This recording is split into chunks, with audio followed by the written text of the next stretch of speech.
আসলে কথায় আছে না, সুখে থাকলে ভূতে কিলায়। আমার হয়েছে সেই অবস্থা। এখন রাত বাজায় 11টা।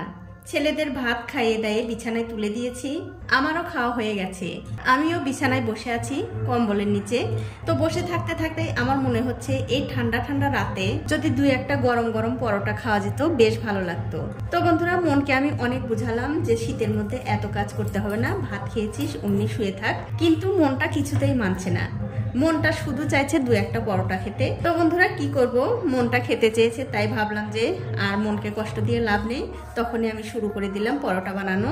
তো দেখতেই পেলেন, পরোটা বানানোর জন্য আমি 1 বাটি ময়দা নিয়ে নিয়েছি। তার মধ্যে স্বাদ অনুযায়ী নুন, 2 চামচ ময়দা আর একটুখানি সাদা তেল দিয়ে খুব ভালো করে মাখিয়ে নিচ্ছি। তো কিছুক্ষণ সবকিছু ভালো করে মাখিয়ে নেবার পর এর মধ্যে আমি উষ্ণ উষ্ণ গরম জল দিয়ে খুব সুন্দর একটা ডো তৈরি করে নেব। গরম জল দিয়ে যদি এই ডোটা তৈরি করা যায় তাহলে কিন্তু পরোটা খুবই নরম তুলতুলে হয়।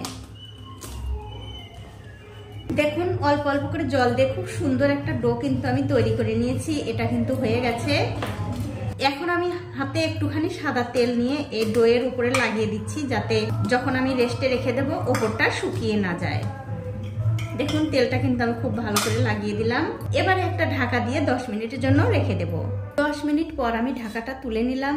তুলে নিয়ে এই ডোটা আমি আবারও একটু ভালো করে মাখিয়ে নেব। তবে খুব একটা বেশি নয়, অল্প একটু সময় মাখালেই হয়ে যাবে। দেখুন, মাখানো হয়ে গেছে। এখন আমি এখান থেকে একটু বড় বড় করে লেচি কেটে নেব। তার কারণ হচ্ছে বন্ধুরা, পরোটা কিন্তু একটু বড় বড়ই হয়। এখন আমি একটা লেচি নিয়ে এরকম করে গোল করে নিচ্ছি। আর এই যে বাকি যে লেচিগুলো আছে এগুলো কিন্তু অবশ্যই ঢাকা দিয়ে এক পাশে রেখে দিতে হবে। এবারে এই গোল করে নেওয়া লেচিটা আমি বেলে নেব। আর বেলে নেওয়ার সময় কিন্তু অবশ্যই একটুখানি ময়দা ছড়িয়ে দিয়ে বেলবেন, তাহলে এই পরোটা বানাতে কিন্তু একদম সহজ হবে। আর এই লেচিটা কিন্তু বন্ধুরা একটুখানি পাতলা করেই বেলতে হবে, যতটা সম্ভব ততটা পাতলা করে বেলবেন। দেখুন, রুটিটা কিন্তু আমি খুব পাতলা করে আর বড় করে বেলে নিয়েছি। এখন আমি এর উপরে দিয়ে দিচ্ছি 1 চামচ মতো সাদা তেল। তেলটা দিয়ে হাত দিয়ে খুব ভালো করে এই রুটির উপরে ছড়িয়ে দিতে হবে। ভালো করে ছড়িয়ে দেবার পর এর উপরে সামান্য একটু ময়দা ছড়িয়ে দিতে হবে, খুব একটা বেশি কিন্তু নয়, একটুখানি ময়দা ছড়িয়ে দিতে হবে। এরকম করে ময়দাটা ছড়িয়ে দেওয়ার পর এক পাশ থেকে ধরে ঠিক এরকম করে ভাঁজ করে নিতে হবে।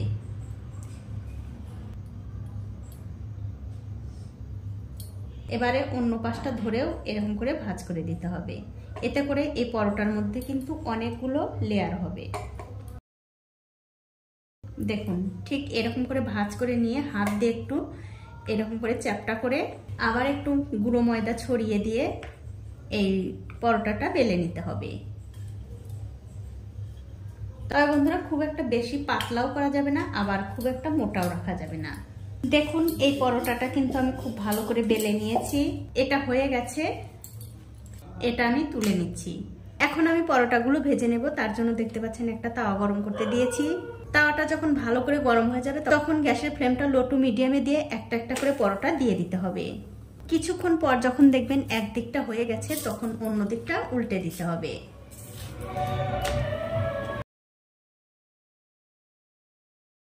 আর এরকম করে দুই দিকটা একটু ভালো করে সেঁকে নিতে হবে। যখন দেখবেন দুই দিকটা একটু ভালো করে সেঁকা হয়ে গেছে তখন এর মধ্যে অল্প অল্প করে তেল দিয়ে এই পরোটাটা আবার একটু ভেজে নিতে হবে। খুব একটা বেশি তেল দেওয়ারও দরকার নেই, অল্প অল্প তেল দিয়ে ভাজলেই কিন্তু পরোটাগুলো খেতে বেশ ভালো লাগবে। দেখুন, অল্প অল্প করে তেল দিয়ে এই পরোটা কিন্তু আমি খুব ভালো করে ভেজে নিচ্ছি। আর দেখুন, পরোটাগুলো কিন্তু ফুলে ফুলে কতটা একদম টইটুম্বুর হয়ে যাচ্ছে। এই পরোটাগুলো দেখতেও যেমন সুন্দর হয়, খেতেও কিন্তু বন্ধুরা তেমনই সুস্বাদু হয়। অবশ্যই একদিন হলেও বানিয়ে খেয়ে দেখতে পারেন।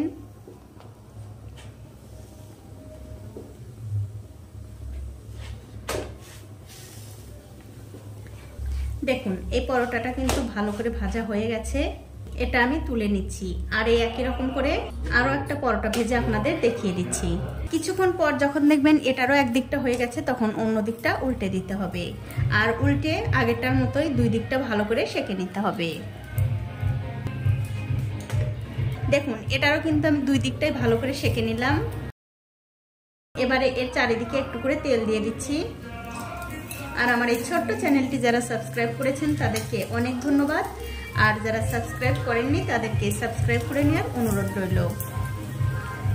যে সকল বন্ধুরা আমার এই রেসিপিটা ফেসবুক থেকে দেখছেন তাদের কাছে আমার একটাই অনুরোধ থাকলো, অবশ্যই আমার এই পেজটিকে ফলো করে দেবেন, তাহলে আমি যখনই নতুন কোনো ভিডিও নিয়ে আসবো সবার আগেই কিন্তু আপনিই দেখতে পাবেন।